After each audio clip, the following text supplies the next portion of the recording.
Halo teman-teman, kali ini kita akan belajar tentang sistem ekonomi. Pokok bahasan pada sistem ekonomi itu ada dua ya. Kita akan belajar tentang pengertian ekonomi dan sistem ekonomi itu sendiri. Kemudian kita juga akan belajar tentang sistem ekonomi dalam suatu negara. Apa itu ekonomi? Ekonomi merupakan ilmu sosial yang mempelajari perilaku manusia dalam mengelola sumber daya yang terbatas dan menyalurkannya ke berbagai individu atau kelompok yang ada dalam suatu masyarakat. Jadi kalau kita perhatikan di sini ada tiga hal ya yang mendasar pada ekonomi, pada pengertian ekonomi. Yang pertama adalah mengelola sumber daya, yang kedua adalah menyalurkannya, dan yang ketiga adalah kelompok yang disalurkan. Jadi penyalurannya itu bisa ke dalam kelompok atau individu. Menurut Paul Samuelson, ada tiga permasalahan pokok yang dihadapi dalam perekonomian. Yang pertama adalah barang dan jasa apa yang diproduksi dan berapa banyak, bagaimana cara memproduksi barang dan jasa tersebut, serta untuk siapa barang dan jasa tersebut diproduksi. Untuk menjawab semua permasalahan ini, maka dibuatlah yang namanya sistem ekonomi. Nah, sistem ekonomi itu apa sih? Sistem ekonomi merupakan sistem yang digunakan oleh negara untuk mengatur dan mengalokasikan sumber daya, jasa dan barang yang dimilikinya baik kepada individu maupun organisasi di negara tersebut. Tujuan dari sistem ekonomi itu ada tiga ya yang paling umum. Yang pertama ada growth, yang kedua ada employment rate, yang ketiga ada price stability. Growth itu artinya adalah pertumbuhan ekonomi yang berkelanjutan. Artinya suatu negara itu tentu saja harus memiliki ekonomi yang terus bertumbuh. Nggak mungkin kan suatu negara itu memiliki tujuan ekonominya kok menurun, itu nggak mungkin. Kita pasti selalu ingin terus naik. Yang kedua adalah employment rate, itu artinya tingkat pengangguran yang rendah. Jadi dengan adanya sistem ekonomi ini diharapkan tingkat pengangguran itu bisa ditekan serendah mungkin sehingga pemasukan negara bisa bertambah. Yang ketiga adalah price stability atau stabilitas harga, di mana sebuah sistem ekonomi itu diatur agar harga itu stabil. Jadi tidak tiba-tiba inflasi atau deflasi, atau tiba-tiba harga itu naik atau tiba-tiba itu turun.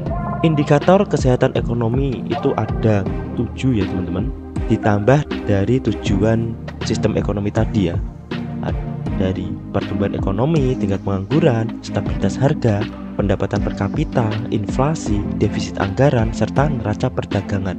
Ini semua dapat dijadikan sebagai indikator sehat tidaknya ekonomi sebuah negara. Sistem ekonomi di dunia itu ada 4 ya yang paling umum dipakai. Kita ke yang pertama dulu ya, sistem ekonomi pasar atau market ekonomi.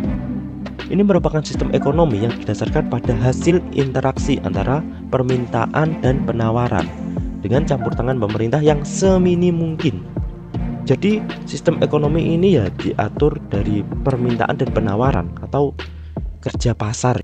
Ciri-ciri sistem ekonomi pasar ini ada 1, hak milik pribadi, kebebasan berusaha dan kebebasan memilih, motif kepentingan dan diri sendiri, persaingan itu bebas, harga ditentukan oleh mekanisme pasar, serta peran pemerintah itu yang terbatas. Kita ke sistem ekonomi yang kedua, ada sistem ekonomi sosialis atau common economy.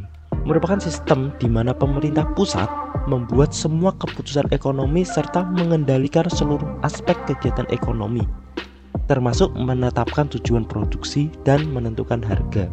Ciri-ciri sistem ekonomi sosialis ini ada kekuasaan tertinggi dipegang oleh pemerintah, seluruh sumber daya dikuasai dan dimiliki negara, hak milik individu tidak diakui dan menguasai hajat hidup orang banyak, tingkat harga dan bunga ditentukan pemerintah, kebebasan masyarakat dalam melakukan kegiatan ekonomi sangat terbatas, serta kegiatan ekonomi diatur dan ditetapkan pemerintah. Kita ke sistem ekonomi yang ketiga, ada sistem ekonomi campuran. Ini merupakan sistem yang menggabungkan beberapa karakteristik sistem ekonomi lain. Jadi diambil yang baik-baiknya lalu digabung. Ciri-ciri sistem ekonomi ini adalah pemerintah itu aktif dalam kegiatan ekonomi. Rencana perekonomian ditetapkan oleh pemerintah yang berlaku kepada pihak swasta sumber daya vital dikuasai oleh pemerintah, jenis dan jumlah barang diproduksi dan ditentukan oleh mekanisme pasar, swasta memberikan kebebasan dalam batas yang telah ditetapkan oleh pemerintah, serta hak swasta diakui agar tidak mengganggu kepentingan umum. Dan sistem ekonomi yang keempat ada sistem ekonomi syariah. Ini merupakan sistem ekonomi yang menetapkan ajaran Al-Quran dan hadis atau hukum Islam dalam kegiatannya. Beberapa ciri-ciri sistem ekonomi syariah ini ada menghindari riba, menghindari gharar, menghindari maisir, menghindari spekulasi, serta menghindari transaksi yang mengandung unsur ketidakpastian. Lalu apa sih sistem ekonomi yang dianut di Indonesia? Sistem ekonomi di Indonesia bernama sistem ekonomi Pancasila. Sistem ekonomi ini mengandung demokrasi ekonomi, yang artinya bahwa segala kegiatan dalam hal ekonomi dilakukan dari, oleh, dan untuk kepentingan rakyat, tapi tetap di bawah pengawasan dari pemerintah.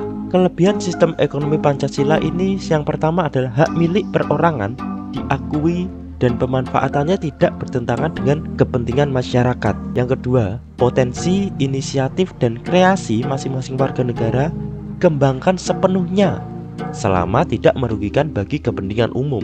Yang ketiga, warga negara memiliki kebebasan dalam memilih pekerjaan serta sesuai atau yang dikehendaki. Yang keempat, tentu saja perekonomian disusun sebagai usaha bersama atau asas kekeluargaan. Jadi cukup sekian pembelajaran kita kali ini. Jika ada yang ditanyakan bisa ditulis di kolom komentar. Sekian dari saya, terima kasih.